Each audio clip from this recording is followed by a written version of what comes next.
সংসদ হানাকাণ্ডের প্রতিবাদে জের ফের লোকসভায় সাসপেন্ড এক গুচ্ছ সাংসদ। কংগ্রেসের লোকসভা দলনেতা সহ অধীর চৌধুরী সহ 33 সাংসদকে সাসপেন্ড। স্পিকার ওম বিড়লার শীতকালীন অধিবেশনের জন্য সাসপেন্ড।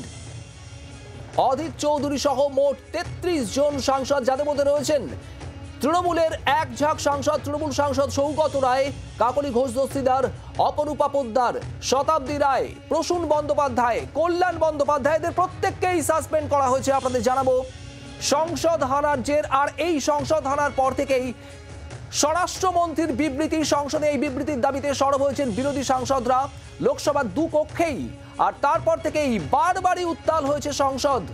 আজ এই প্রতিবাদের জেরেই ফের সাংসদদের সাসপেন্ড করা হলো। লোকসভায় সাসপেন্ড এক গুচ্ছ সাংসদ, যাদের মধ্যে রয়েছেন কংগ্রেসের লোকসভার দলনেতা অধীর চৌধুরী সহ মোট 33 জন সাংসদ। আপনাদের জানাবো তৃণমূল সাংসদরা রয়েছেন সৌগত রায়, কাকলি ঘোষ দস্তিদারদেরও সাসপেন্ড করা হয়েছে। তৃণমূল সাংসদ অপরূপা পোদ্দার, শতাব্দী রায়, তৃণমূল সাংসদ প্রসূন বন্দ্যোপাধ্যায়, কল্যাণ বন্দ্যোপাধ্যায়, এদেরকেও সাসপেন্ড করেছেন লোকসভা স্পিকার।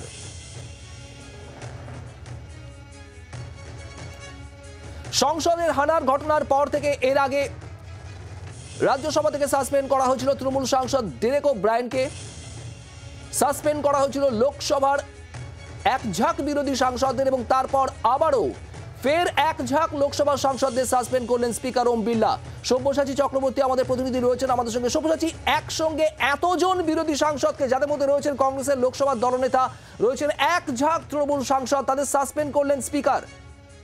33 জন সাংসদকে আজ সাসপেন্ড করা হয়।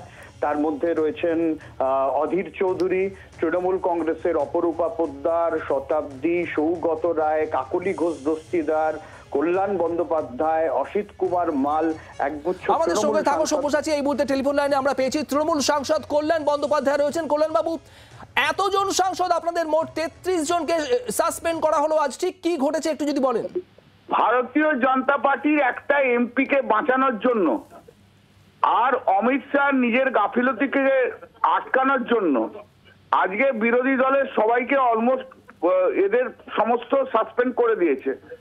ভারতবর্ষের পার্লামেন্টে দাঁড়িয়ে প্রতিবাদের আওয়াজ তোলা চলবে না, প্রতিবাদের আওয়াজ তুললেই তার কণ্ঠরুদ্ধ করা হবে। সাসপেনশন হচ্ছে তারই একটা পদ্ধতি। যদি পাসওয়ার্ড শেয়ার করার জন্য মহুয়া মৈত্র এক্সপেল হয়, তাহলে বিজেপির এমপি পাস দেওয়ার জন্য ভারতবর্ষের পার্লামেন্টের সুরক্ষা যেখানে নষ্ট হয়েছে, সেই ক্ষেত্রে তার প্রতিবাদের আওয়াজ উঠবে এবং সেই প্রতিবাদের আওয়াজ বন্ধ করার জন্য এই সাসপেনশন হয়েছে। मोदी का गारंटी है देश में गणतंत्र नहीं रहेगा। মোদির গ্যারেন্টি ভারতবর্ষের কোনো প্রতিবাদী আওয়াজ উঠবে না। মোদির গ্যারেন্টি যে গোটা ভারতবর্ষ জুড়ে বিরোধী দলকে শেষ করা হবে। মোদির হচ্ছে এই গ্যারেন্টি, তারই প্রতিফলন। ব্যর্থ একটা প্রধানমন্ত্রী, ব্যর্থ একটা হোম মিনিস্টার, যারা পার্লামেন্টকে সুরক্ষা করতে পারে না, তারা দেশের সুরক্ষা কি করে করবে? কল্যাণবাবু, এরপর কি সাসপেন্ড করা হলে এতজনকে বাকি অধিবেশনে বাকি পর্বগুলোর জন্য, এরপর আপনাদের পদক্ষেপ কি হবে সংসদে? চলুন দেখা যাক, চলছে তো, দেখা যাক কি হয়, দেখা যাক। ওকে, অনেক ধন্যবাদ। কল্যাণ বন্দ্যোপাধ্যায় তৃণমূল সাংসদ আমাদের সঙ্গে ছিলেন টেলিফোন লাইনে। কথা বলবো আমাদের প্রতিনিধি সব্যসাচী রয়েছেন আমাদের সঙ্গে। সব্যসাচী, যেমনটা বলছিলেন কল্যাণ বন্দ্যোপাধ্যায়, যে তারা যে সাংসদের চিঠি নিয়ে প্রবেশ করেছিলেন ওই ব্যক্তি, ওই যুবক, তার বিরুদ্ধে ব্যবস্থা নেওয়ার দাবি জানিয়েছিলেন এবং তারপরেই এই পদক্ষেপ স্পিকারের তরফে, এবং যেটা একেবারে নজিরবিহীন বলতে চাইছেন তৃণমূল সাংসদ কল্যাণ বন্দ্যোপাধ্যায়। একদমই, পোস্ট অফিস সংক্রান্ত বিল পাশের পরেই এই দাবিতে সংসদ কক্ষে স্লোগান দেওয়া শুরু করেন বিরোধী সাংসদরা। তারপরে এই ঘটনা। তোমার মনে থাকবে গত বাদল অধিবেশনে অসংসদীয় শব্দ ব্যবহার করা হয়েছে, এই অভিযোগে লোকসভার কংগ্রেস দলনেতা অধীর চৌধুরী সাসপেন্ড হয়েছিলেন, আর এবারও তিনি হলেন। আর মঙ্গলে তো আগামীকাল তো ইন্ডিয়া জোটের বৈঠক রয়েছে। আজকে ডেরেকের শাস্তি প্রত্যাহার চেয়ে ধনকরকে কংগ্রেসের খার্গে তিনি চিঠি দিয়েছিলেন, আর আজকেই এতজন 33 জনকে সাসপেন্ড। যদি আমি মোট হিসেবটা ধরি, খুব ভুল না করি, তাহলে 47 জন সাংসদকে এই অধিবেশনে সাসপেন্ড করা হলো। এবং এই সুর চড়া হতে শুরু করেছিল যখন সংসদে এই অনুপ্রবেশের ঘটনাটা ঘটে, এবং সেই জায়গায় দাঁড়িয়ে বিজেপি সাংসদের ভিজিটার্স পাস নিয়ে তারা ঢোকেন, এই নিয়ে হইচই। সেই জায়গায় দাঁড়িয়ে প্রতাপ সিনহার বরখাস্ত এবং তার বিরুদ্ধে তদন্ত, এই অভিযোগ ছিলই। একই সঙ্গে কেন্দ্রীয় স্বরাষ্ট্রমন্ত্রীর বিবৃতির দাবি, তোমার মনে থাকবে যে মল্লিকার্জুন খার্গে তিনি ইন্ডিয়া জোটের তরফে একটা চিঠি স্পিকারকে দিয়ে দিয়েছিলেন, যেখানে তিনি বলেছিলেন যতদিন না পর্যন্ত কেন্দ্রীয় স্বরাষ্ট্রমন্ত্রী এসে সংসদে এই গোটা বিষয় নিয়ে মুখ না খুলবেন ততদিন পর্যন্ত তারা কোনো কাজ চলতে দেবেন না এবং কোনো বৈঠকও হবে না।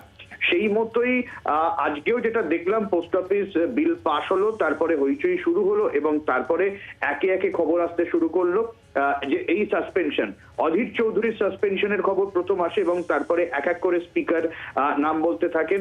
মোট 33 জন সাংসদকে এখনো পর্যন্ত সাসপেন্ড করা হয়েছে বলে খবর পাওয়া যাচ্ছে। শুভদীপ। অধীর চৌধুরী লোকসভায় কংগ্রেসের দলনেতা, তাকেও সাসপেন্ড করা হয়েছে। অধীর চৌধুরী বক্তব্য শোনাবো আপনাদের। आज की सरकार तानाशाही की चरम शिखर पर पहुंच गए हैं।